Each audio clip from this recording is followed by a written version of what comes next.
civilization is discussed along with other ancient civilizations of the world, like the Sumerian, Mesopotamian, Egyptian and Greek civilizations, it could be much older than the rest. Presently, the Indian civilization is considered 5,000 years old and its origin is explained rather vaguely linked with Indo-Aryan migration. Discovery of several newer archaeological sites like Mehergarh, Gulf of Cambodge Archaeological Complex, Lahura Deva and Pumpuhar suggest that this civilization is at least 10,000 years old. It is also possible that the Indian civilization played the role of a mother in the origin of other ancient civilizations.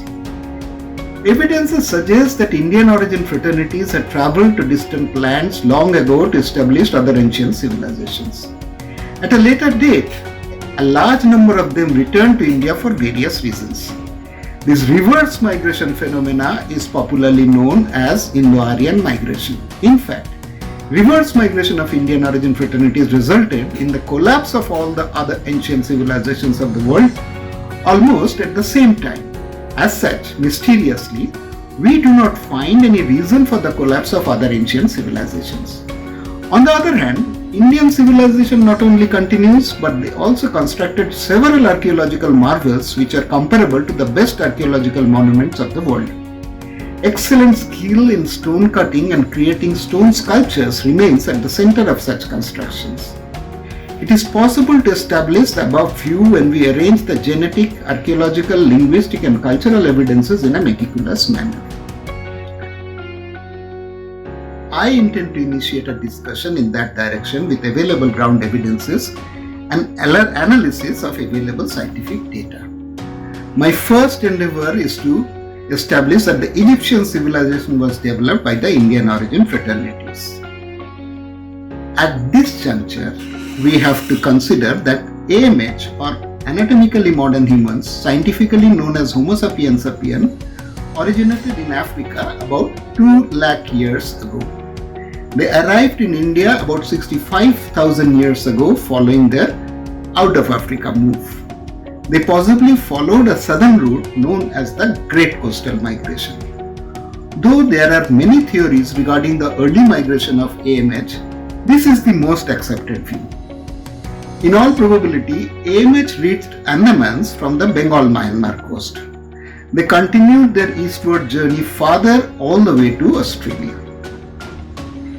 It is possible that India served as the intermediate host of AMH and they continuously lived there for 65,000 years.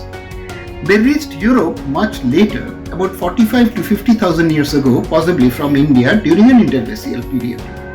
AMH could survive in India during both the glacial and interglacial periods because of availability of favorable terrains. During the glacial period, they lived south of the Vindhya Parvat, that is the green territory in the map, in eastern, central and southern India, while during the interglacial period, they also spread to northern and western India, the blue territory in the map. The presence of a large number of dark complexion tribes in India suggests the continuous survival of AMH here, whereas absence of any such human diversity in Europe and rest of Asia suggests the survival of AMH in these regions only during the interglacial period. Though AMH reached Europe and northern Asia during every interglacial period, they could not survive there during the severe weather of glacial maximum and became extinct. We have evidences of extinction of Neanderthals in Europe and Denisovans in Siberia 40,000 years ago during a previous glacial maximum. It is possible that Indian origin people spread to other regions of Asia and Europe during the interglacial period once the trans-Himalayan migration was possible. One route descended from Kailash and followed the Makran coast to reach the Horn of Africa and Nile Delta, where the Egyptian civilization developed. Both the Indus Valley civilization and Sumerian civilization emerged on this route, while the other route from Mount Kailash went through Asia Minor, now Turkey, to Europe. The Mesopotamian civilization emerged on this route.